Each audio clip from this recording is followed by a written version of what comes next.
Assalamualaikum warahmatullahi wabarakatuh. Sebelumnya izin memperkenalkan diri, nama saya Noviarini Rahmawati dengan NIM 1901261 dari jurusan Pendidikan Kewarganegaraan Universitas Pendidikan Indonesia. Di sini saya akan menjawab mengenai pertanyaan yang berkaitan dengan pendidikan IPS. Yang pertama ada pertanyaan yaitu mengapa sih pendidikan IPS ini perlu dipelajari oleh siswa SD, SMP, SMA, dan sebutkan juga landasan-landasan dari pendidikan IPS ini. Kutip dari buku Pendidikan IPS yang ditulis oleh Profesor Dr. Sapria MED. Pendidikan ilmu pengetahuan sosial ini memiliki tujuan yaitu memberikan kesempatan kepada para siswa agar dapat mengembangkan pengetahuan, keterampilan, dan juga nilai yang memungkinkan mereka agar dapat berpartisipasi aktif dalam masyarakat yang demokrasi. Kemudian ada landasan-landasan yang mendasari pendidikan IPS ini. Ilmu pengetahuan sosial ini memiliki beberapa landasan, di antaranya landasan filosofis, politis, dan juga tuntutan masyarakat.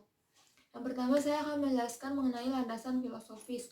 Landasan ini memberikan gagasan pemikiran yang mendasar yang digunakan untuk menentukan atau menjawab 3 aspek. Di antaranya yang pertama adalah aspek ontologis. Aspek ini menjelaskan apa objek yang menjadi kajian dan dimensi pengembangan PIPS sebagai pendidikan disiplin ilmu. Yang kedua yaitu aspek epistemologis. Pada aspek ini dijelaskan bagaimana cara, proses, atau pengetahuan manakah yang dianggap benar, sah, valid, atau terpercaya. Yang ketiga adalah aspek aksiologis. Dari sini PIPS ditinjau dari tujuan atau manfaatnya. Mengenai landasan politis. Dalam landasan ini diberikan gambaran-gambaran yang mendasar untuk menentukan arah dan garis kebijakan dalam politik pendidikan dari PIPS.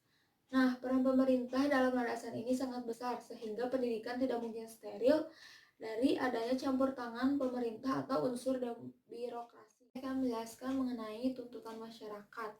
Kurikulum IPS dalam tuntutan masyarakat yaitu untuk memenuhi peningkatan mutu proses pendidikan yang dilakukan secara terus-menerus.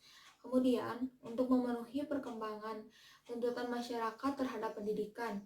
Oleh karena itu, inovasi tidak berarti peningkatan penyempurnaan dan pembaharuan inovasi dalam proses pembelajaran yang bertentangan dengan prinsip tersebut justru akan mempercepat ketinggalan dan bahkan akan menjadi penghambat perubahan atau lambatnya proses inovasi tersebut.